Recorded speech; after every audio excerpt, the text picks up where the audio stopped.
ডিসেম্বরের মধ্যেই নির্বাচন দেওয়ার জন্য কাজ করছে সরকার। বিএনপির মহাসচিব মির্জা ফখরুল ইসলাম আলমগীর জানিয়েছেন, আগামী ডিসেম্বরের মধ্যেই জাতীয় নির্বাচন করার উদ্যোগ নিয়েছে প্রধান উপদেষ্টা ডক্টর মোহাম্মদ ইউনূস। রাতে প্রধান উপদেষ্টার বাসভবন যমুনার বৈঠক শেষে তিনি সাংবাদিকদের কথা বলেন। তিনি বলেন, প্রধান উপদেষ্টা সহ সেখানে যারা ছিলেন তারা অতি দ্রুত নির্বাচন দেওয়ার ব্যবস্থা করেছেন। প্রধান উপদেষ্টা এও বলেছেন, ডিসেম্বরের মধ্যেই নির্বাচন দেওয়ার জন্য তারা কাজ করছেন। জনগণের প্রত্যাশা এবং প্রয়োজনীয় সংস্কার করে জাতীয় নির্বাচনের রোডম্যাপ ঘোষণা করবে সরকার। তিনি আরও বলেন, ডিসেম্বরের মধ্যেই নির্বাচন অনুষ্ঠিত হবে বলে আমরা প্রত্যাশা করছি এবং জনগণও তা প্রত্যাশা করছে। মির্জা ফখরুল বলেন, আমাদের জাতীয় স্থায়ী কমিটির সভায় সিদ্ধান্ত হয়েছিল আমরা অতি দ্রুত প্রধান উপদেষ্টার সঙ্গে দেখা করে উদ্বেগের বিষয়গুলো সামনে তুলে ধরব। দায়িত্বশীল রাজনৈতিক দল হিসেবে এটা আমাদের দায়িত্ব ছিল। আমরা সেই দায়িত্বটুকুই পালন করছি। আমরা তার সামনে তুলে ধরেছি যেসব ঘটনা ঘটছে তার দায় সরকার এড়াতে পারে না। সরকার বিভিন্ন প্রতিষ্ঠান এবং বাহিনীগুলোর সামনে এসেই এই ঘটনাগুলো একের পর ঘটে যাচ্ছে, যা সার্বিকভাবে দেশের আইনশৃঙ্খলা পরিস্থিতি স্থিতিশীলতাকে যথেষ্টভাবে বিপন্ন করছে। ফ্যাসিবাদকে সুযোগ দিয়েছে এই সম্পর্কে কথা বলার।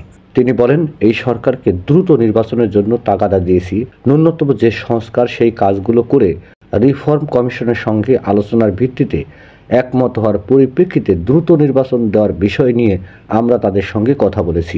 এখনও প্রশাসনে যেসব ফ্যাসিবাদের দোষর রয়েছে এবং সামগ্রিক বাংলাদেশকে ক্ষতিগ্রস্ত করছেন তাদেরকে আইনের আওতায় আনা এবং প্রশাসন থেকে সরিয়ে দেওয়ার কথা বলেছি। যারা অর্থনীতি লুণ্ঠন করেছে তাদের টাকা ফিরিয়ে আনা এবং আইনের আওতায় আনার জন্য দাবি জানিয়েছে। বিএনপির মহাসচিব বলেন, বিগত 15 বছরে মিথ্যা মামলা দিয়ে রাজনৈতিক নেতাকর্মীদেরকে হয়রানি করা হয়েছে। তাদের মামলা প্রত্যাহারের বিষয়ে নীতিগত সিদ্ধান্তের কথা বলেছি।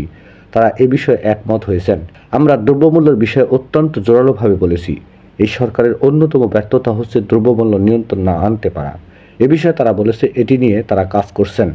অভিযান ডেভিড হান্টের বিষয়ে তিনি বলেন, আমরা সর্বশেষ আইনশৃঙ্খলা পরিস্থিতির বিষয়ে তাদেরকে বলেছি। অতীতেও অনেক অভিযান হয়েছে। অতীতের মতো যেন ইনোসেন্ট যারা আছেন তাদের কিছু না হয়, এটা নিয়ে যেন সমস্যা না হয়। সাংবাদিকদের এক প্রশ্নের জবাবে মির্জা ফখরুল বলেন, স্থানীয় সরকার নির্বাচন ইস্যুতে আমরা কোনোভাবেই একমত হব না। খুব পরিষ্কার করে আগেও বলেছি, এখনও বলছি, জাতীয় সরকারের আগে কোনো নির্বাচন হবে না। এ বিষয়ে বিএনপির মহাসচিবের সঙ্গে ছিলেন স্থায়ী কমিটির সদস্য সালাউদ্দিন আহমেদ ও মেজর হাফিজ উদ্দিন আহমেদ। নিউজটি সম্পূর্ণ দেখার জন্য সবাইকে ধন্যবাদ। বাংলা নিউজের পরবর্তী আপডেট পেতে আমাদের চ্যানেলটি সাবস্ক্রাইব করুন। নিউজটি ভালো লাগলে অবশ্যই লাইক, কমেন্ট, শেয়ার করে অন্যকে দেখার সুযোগ করে দিন। ধন্যবাদ।